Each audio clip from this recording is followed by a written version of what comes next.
Très bon début de semaine à tous, mesdames et messieurs. Bonsoir. Bienvenue à cette grande édition du journal. Nous allons prendre le sommaire de cette édition. Violation des cessez-le-feu par les rebelles du M23, les forces armées de la République démocratique du Congo dénoncent avec vigueur la poursuite des attaques continues de l'armée rwandaise et ses supplétifs du M23 sur les positions civiles au Nord Kivu. Le dernier cas a eu lieu le samedi dans la cité de Sake.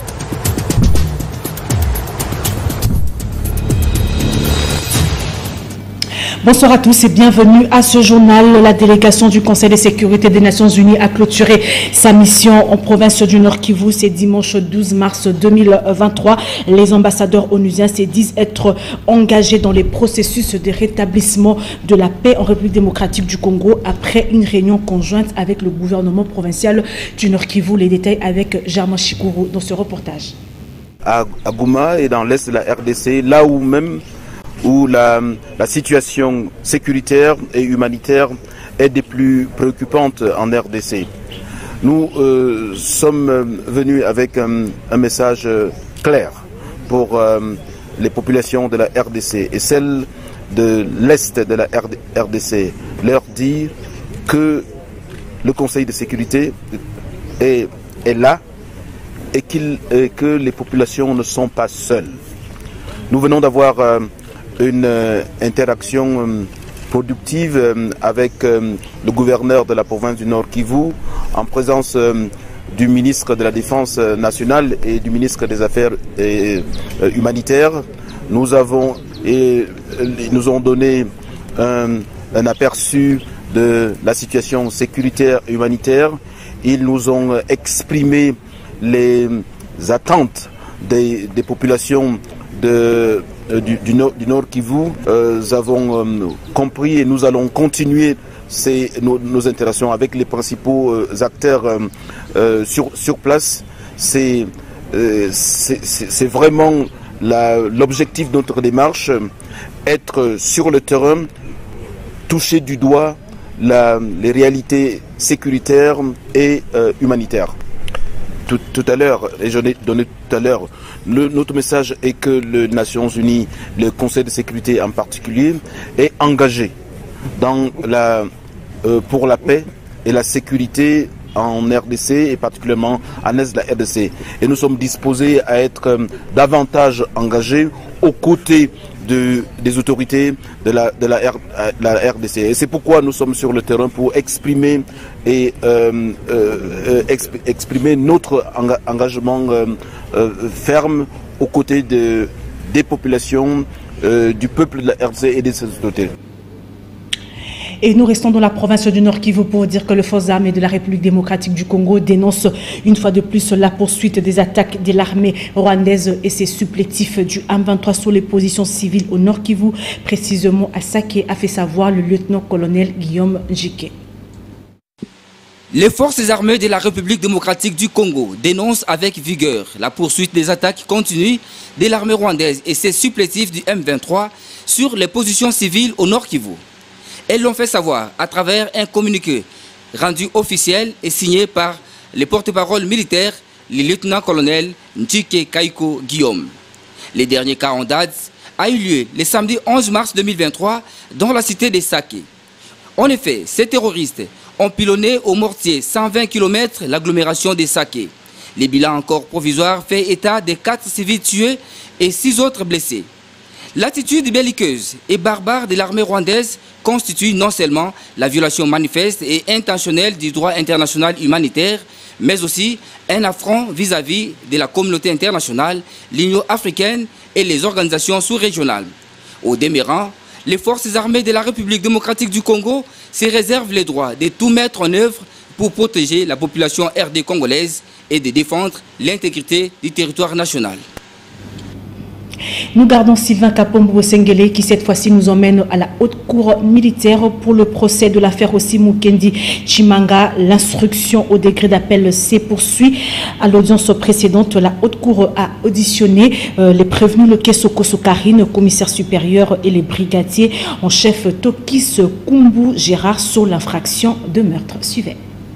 Après la descente qu'elle a effectuée le jeudi 2 février 2023 à la paroisse Saint-Benoît, dans la commune de Limba, En vue de reconstituer les faits dans l'affaire du meurtre de Rossi Mukendi Chimanga, la haute cour militaire a poursuivi l'instruction de la cause dans la grande salle de ses audiences située sur l'avenue des Bâtonniers dans la commune de la Gombe. Elle a confronté la prévenue commissaire supérieure Lokeso Koso Karine à son coprévenu, le brigadier en chef Tokis Kumbu Gérard, sur l'incident ayant occasionné la mort de cet activiste des droits de l'homme, Rossi Mukendi Chimanga. La prévenue Karine s'est dite surprise de voir le non-apparent Mukenge wa Mukenge poursuivre Tokis Kumbu Gérard, l'indexant d'avoir tiré sur une personne alors qu'elle lui avait intimé l'ordre de ne pas descendre de la jeep d'intervention les jours des faits.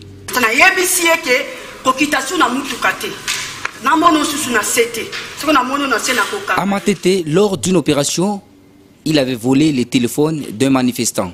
Voilà pourquoi, à Lemba, je lui avais interdit de descendre de la jeep.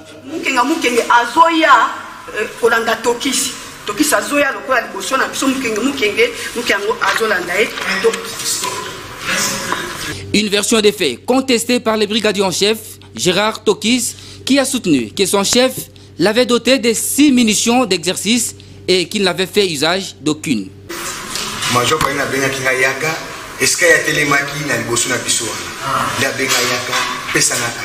Lorsque le major Karine, à l'époque, m'avait demandé mon arme, je la lui avais remise avec 6 munitions telles que reçues.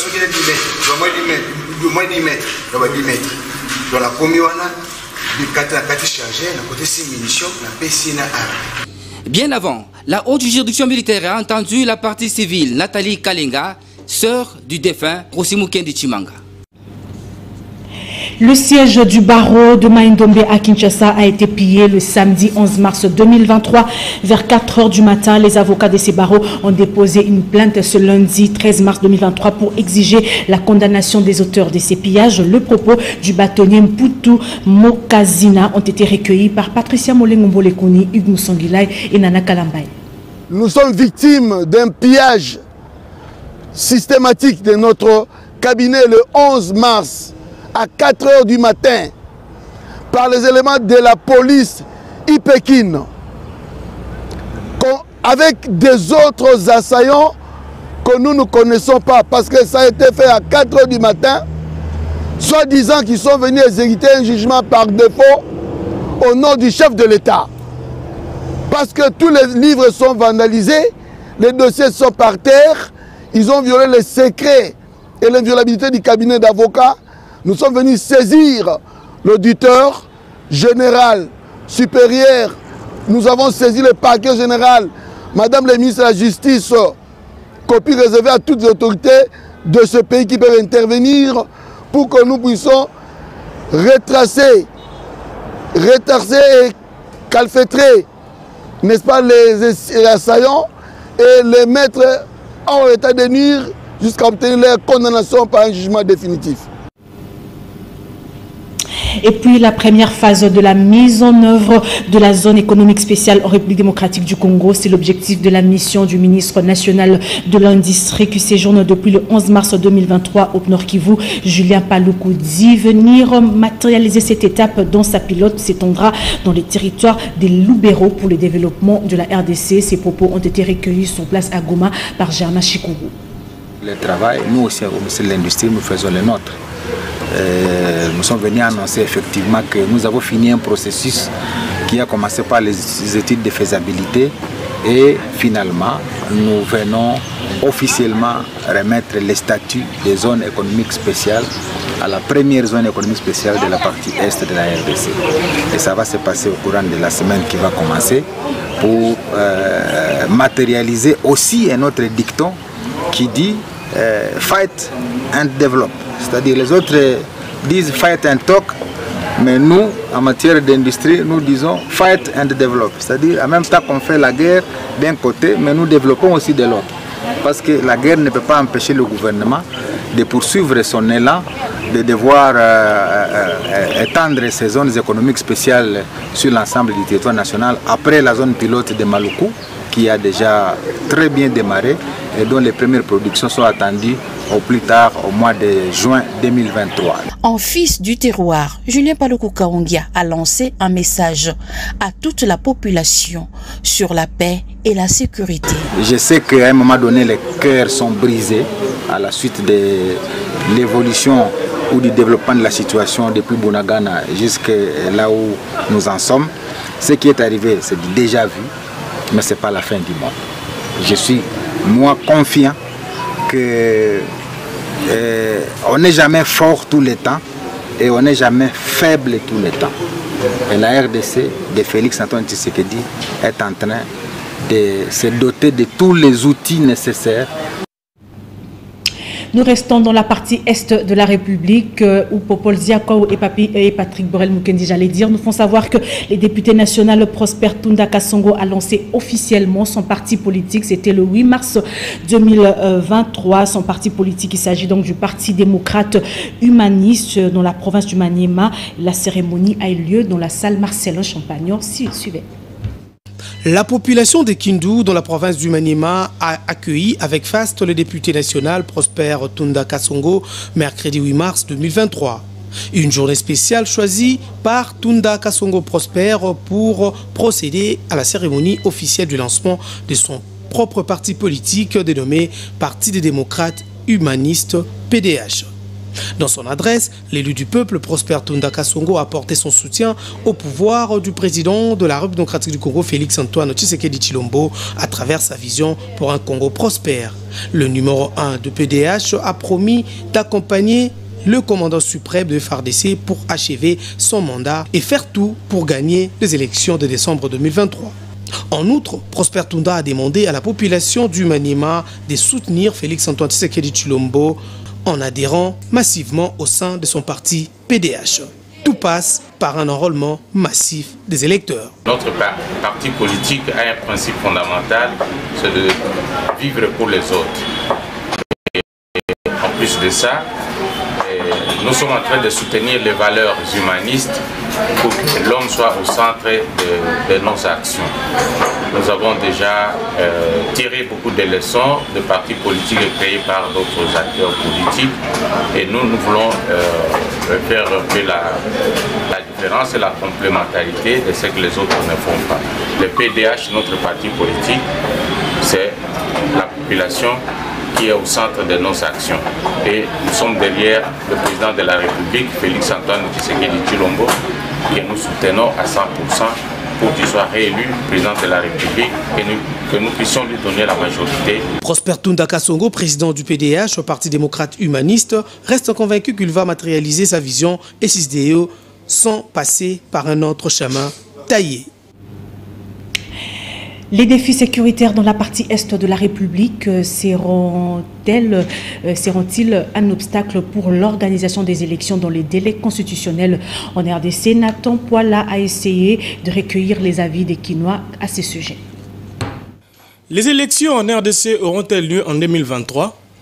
C'est la question que se posent les Congolais au regard des propos tenus par le chef de l'État, Félix Tshisekedi, lors des échanges avec le président français Emmanuel Macron il y a près de 2 semaines. Propos dans lesquels il soulignait le risque de voir le calendrier électoral être perturbé à cause du déplacement massif des électeurs qui fuient la guerre. Pour la majorité des Kinois, le contexte de conflit ne doit pas constituer un alibi par la CENI et le pouvoir en place. Même les élections de 2018, je pense que la partie Est n'a pas vraiment participé à 100% à ces élections-là. Alors ça ne sera pas une condition pour chercher un quelconque dialogue pour justifier un report des élections. Pour les élections de décembre 2023, il y a quand même une lueur d'espoir puisque nous voyons déjà les M23 là. Les M23, ce mouvement-là est en train de libérer déjà certaines localités. Ça donne déjà une lueur d'espoir. Je ne suis pas d'accord avec la transition. D'ailleurs, quand le calendrier a été élaboré, on nous a parlé de l'irréalisme du calendrier. Mais l'Union sacrée nous a crié toujours, il parlait de la tenue des élections. On n'a pas besoin d'une prolongation ou d'un glissement, on n'a pas besoin d'une transition. nous voulons que nous puissions vraiment appliquer la constitution du pays. À en croire le président de la CENI, Denis Kadima, la commission électorale voit les élections se tenir dans le délai, c'est-à-dire en décembre 2023. Et dans le reste de l'actualité, le gouvernement provincial de Kinshasa a rendu public la semaine dernière un arrêté de la grille tarifaire des itinéraires officiels à parcourir dans la ville-province de Kinshasa. Yann Mayele. C'est depuis le mardi 7 mars 2023 que le tarif du transport en commun à Kinshasa a connu une modification. La course pour le bus, minibus et taxi varie de 500 francs à 8500 francs congolais. Et c'est là pour le ligne principale allant du centre-ville au quartier extrême de la ville de Kinshasa. La course marché central vers Matadi-Kibala coûte désormais 1500 francs et Kingasani vers le marché central coûte dorénavant 1000 francs. Ceux qui ont l'habitude de faire le tronçon Kingasani-Asuka vers Kingakati doivent débourser 4500 francs et 7500 francs de Kingasani vers Mongata. Nous devons avoir un gouvernement provincial responsable parce que fixer les taux de transport en ce moment, c'est déjà vraiment un peu en retard. Déjà les chauffeurs de taxi, et les chauffeurs de taxi, ils ont déjà un prix, ils ont déjà donné. C'est que ces prix-là continuent à déjà nous faire payer dans ces prix-là. Alors vous, quand vous allez encore donner de sortir encore d'autres nomenclatures, est-ce qu'ils vont suivre ça? C'est ça le plus grand problème.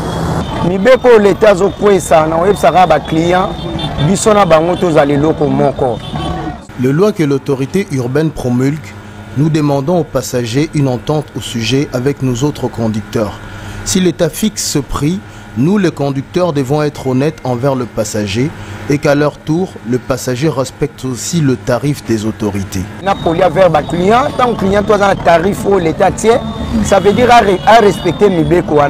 Toutefois, les autorités de la ville de Kinshasa promettent des sanctions contre ceux qui ne vont pas respecter cette nouvelle tarification. Les agents sont mis en place pour le contrôle. Et toujours dans le même ordre d'idées, les Kinois ont eu du mal à se déplacer ce lundi 13 mars 2023 à cause tout simplement de l'absence de transport en commun. Eliel Piemé, lui, a plutôt recueilli les avis des chauffeurs des taxibus et minibus. Suivez. Face à l'inflation galopante qui s'observe sur le marché depuis quelques semaines à Kinshasa, avec comme conséquence la dépréciation du franc congolais face au dollar américain, le prix de la course dans le secteur du transport en commun se voit affecté.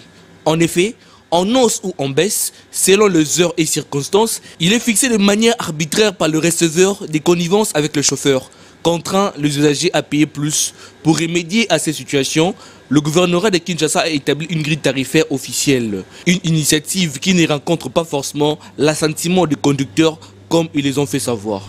Nous sommes tellement désolés de ce que le gouvernement a publié comme décision. Parce que imaginez-vous qu'il y a beaucoup de choses que le gouvernement devait recadrer juste au niveau des transports. Alors nous avons compris que le carburant est tellement cher que nous ne parvenons pas à nous retrouver par rapport à ce que le gouvernement a fixé comme prix. Et par rapport à distance, je ne sais pas, le gouvernement a fixé ses prix par rapport à quoi. Et quand vous allez dans les stations pour acheter le carburant, c'est que vous achetez à 15 000 francs. Alors quitter Kingasani jusqu'au niveau de Sonas, il nous demande de prendre comme 1 000 francs comme tarif. Alors nous avons compris que ce n'est pas bon. Il doit revoir cette décision pour nous aider aussi les transports. Ici est de rappeler que cet arrêté entre en vigueur à partir de ce lundi 13 mars 2023. Et puis la population de la commune de Makala s'est plainte de l'inondation dans leurs parcelles à chaque passage de Dame la pluie. Le constat est de Francine Limongue et Patimbouzi. Avec sa superficie estimée à plus de 7000 km², le territoire des Louosi dispose de plusieurs routes de desserte agricole qui arpentent les 10 secteurs qui comptent cette entité administrative déconcentrée. Mais suite à l'état de dégradation dans lequel elle se trouve, l'évacuation des produits agricoles devient difficile. Voilà qui a motivé la sénatrice Nefertiti Ngoudianza Bayokissa, l'une des filles de ces terroirs, à appuyer les programmes de de développement à la base initiée par le chef de l'État, Félix-Antoine Tshisekedi, en recrutant chaque année à travers sa fondation et son ASBEL KBF de jeunes autochtones pour réaliser des travaux de cantonnage manuel.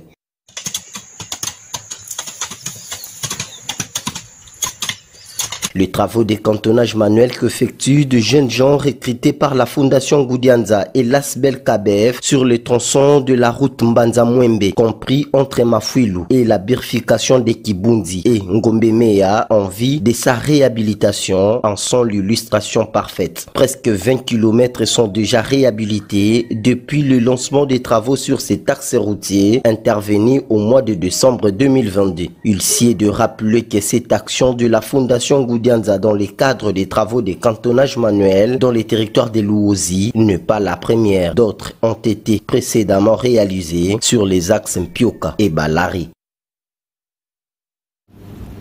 Et voilà, vous avez plutôt suivi le travaux de cantonnage sur la route de Mbanza-Mwembe, située dans le territoire de Luozi, dans la province du Congo central. C'est l'initiative de la sénatrice Nefertiti Ngoudianza. Plus de 40 jeunes autochtones sont pris en charge par la Fondation Ngoudiadia pour exécuter les travaux. Vous avez suivi le reportage donc de Carlis Kalwangila depuis la province du Congo central. Et à Kinshasa, Francine Limongue a fait le constat des inondations qui ont eu lieu dans les parcelles à chaque fois après la pluie. Suivez.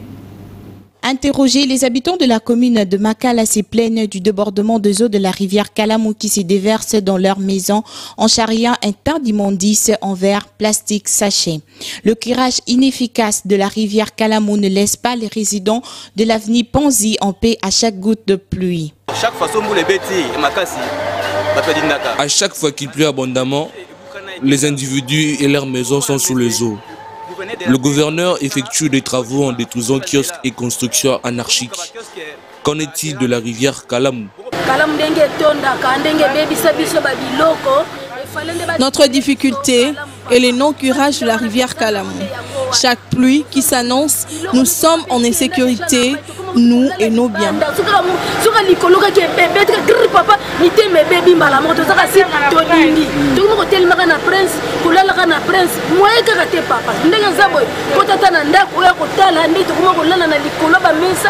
Ces inondations répétées finissent par causer des maladies parmi les riverains de Kalamu.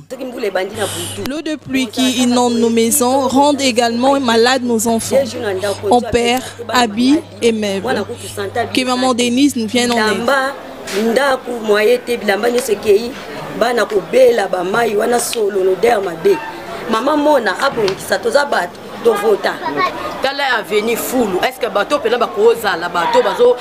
pouvons pas vivre avec une décharge publique sur notre avenue et même dans notre cour. Les mélanges d'eau stagnante et les immondices fragilisent notre santé et celle de nos enfants.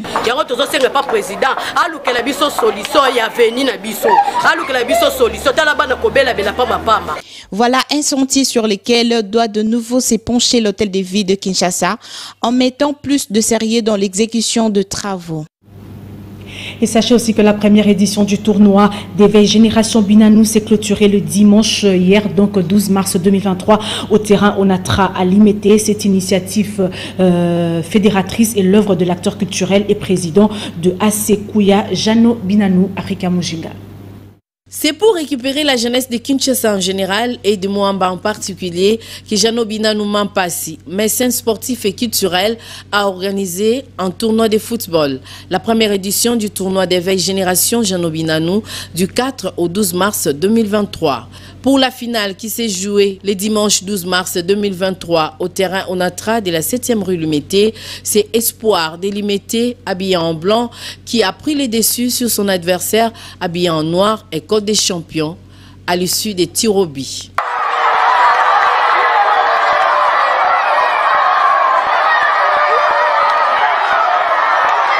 Juste après, Jano Binanou, initiateur de ces tournois, a procédé à la remise officielle des trophées et médailles aux différentes équipes en les exhortant à mieux se conduire dans la société. Le tournoi première édition d'éveil, c'est pour récupérer la jeunesse.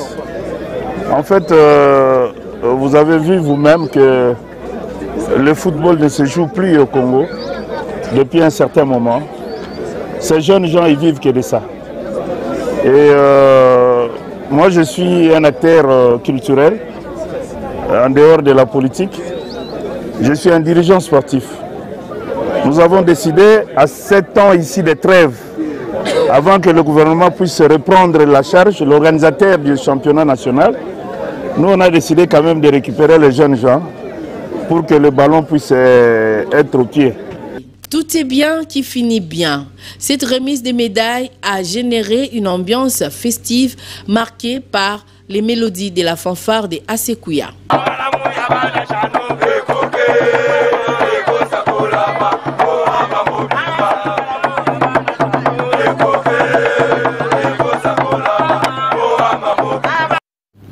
Et pour terminer, le centre Kourarampova a servi de cadre au tournoi de détection de jeunes filles pour préparer l'équipe d'âge de la République démocratique du Congo. 4 districts de football de Kinshasa prennent part à cette activité sportive. Hervé Landringo et Rigo Moulopo.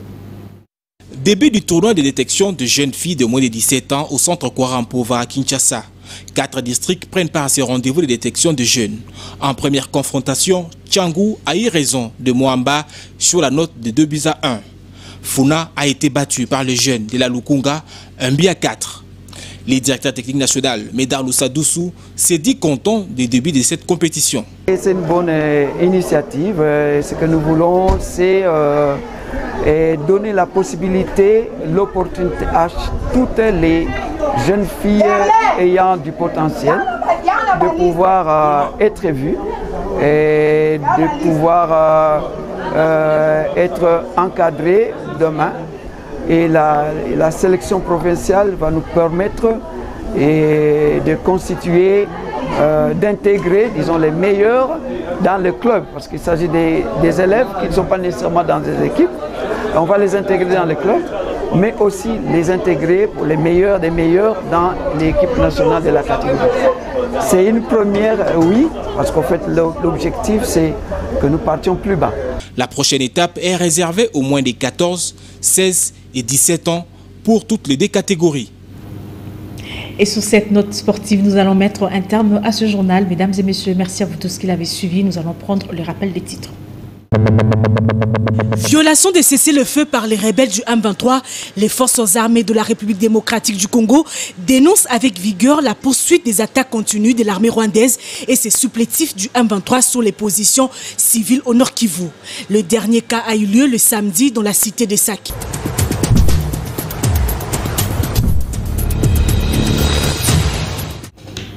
Fin de ce journal. Merci à vous tous qui l'avez suivi. Je vous retrouve demain à 19h pour la grande édition avec le même plaisir. Bonsoir chez vous.